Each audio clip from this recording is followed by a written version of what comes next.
존경하는 국민 여러분, 그리고 당원 여러분, 어제 헌법재판소에서 열린 윤석열 대통령 탄핵심판 제4차 변론에서는 계엄 포고령 작성의 배경이 집중적으로 다뤄졌습니다.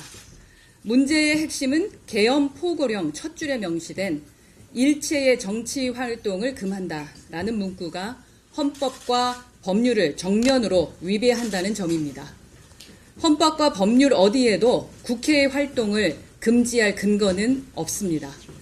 그러나 윤석열 대통령과 김용현 전 국방부 장관은 이를 자의적으로 해석해 비상계엄을 선포했습니다. 본인들도 위법성을 인지하고 있었던 듯 이제 와서 의원이 아니라 요원을 끌어내라 한 것이라는 말장난을 하고 있습니다. 애초에 헌법과 법률을 존중했다면 이 사태까지 또 여기까지 오지는 않았을 겁니다. 국가에는 헌법과 법률이 있고 정당에는 당헌과 당규가 있습니다. 어제 중앙선거관리위원회는 천하람 원내대표를 비롯한 이른바 참칭 최고위가 신청한 온라인 투표 이용 신청을 반려했습니다. 천 원내대표가 정당한 신청권자가 아니라는 이유에서입니다. 선관위는 현재 정당법상 개혁신당의 당대표는 허은하이며 정식으로 당대표 변경 신청이 이루어지지 않았기 때문에 허 대표만이 온라인 투표 이용을 신청할 수 있다라고 밝혔습니다. 즉 선관위조차 천하람 의원이 가짜 당대표 직무대행이며 그가 구성한 최고위가 참칭 최고위임을 공식적으로 인정한 것입니다. 헌법과 법률, 당헌당규에 어떤 근거도 없이 주민소환법을 준용했다며 자의적으로 규칙을 해석해서 당대표 직무대행을 참칭하고 있는 천하람 원내대표는 사소한 절차 위반이라면서 자신의 불법적인 행태를 합리화하고 있지만 민주주의는 절차를 존중하는 데서부터 시작합니다. 정당의 대표를 끌어내리기 위해서라면 헌법과 당헌당규까지 무시할 수 있다고 생각하는 그 행태야말로 가장 위험한 독선입니다. 어제 선관위가 K보팅 시스템 이용 신청을 원천 무효로 취소한 것도 같은 맥락입니다. 정당한 신청권자가 아니라는 이유로 국가기관이 첫 제동을 건 겁니다. 그동안 당대표실은 반복해서 경고해 왔습니다.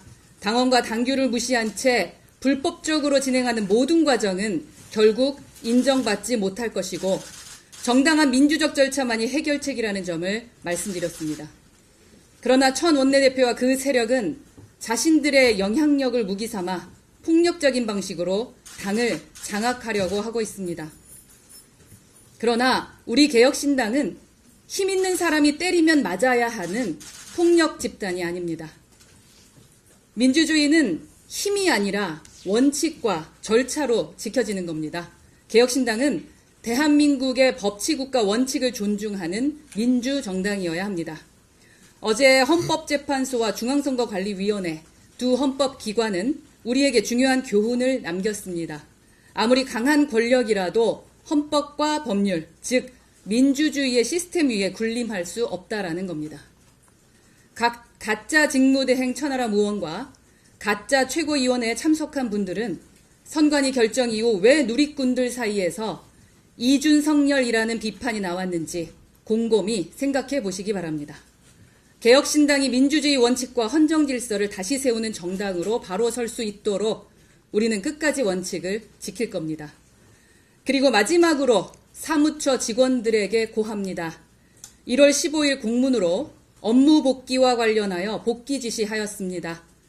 그리고 책임을 묻겠다라고 저도 또한 사무총장도 안내해드렸습니다.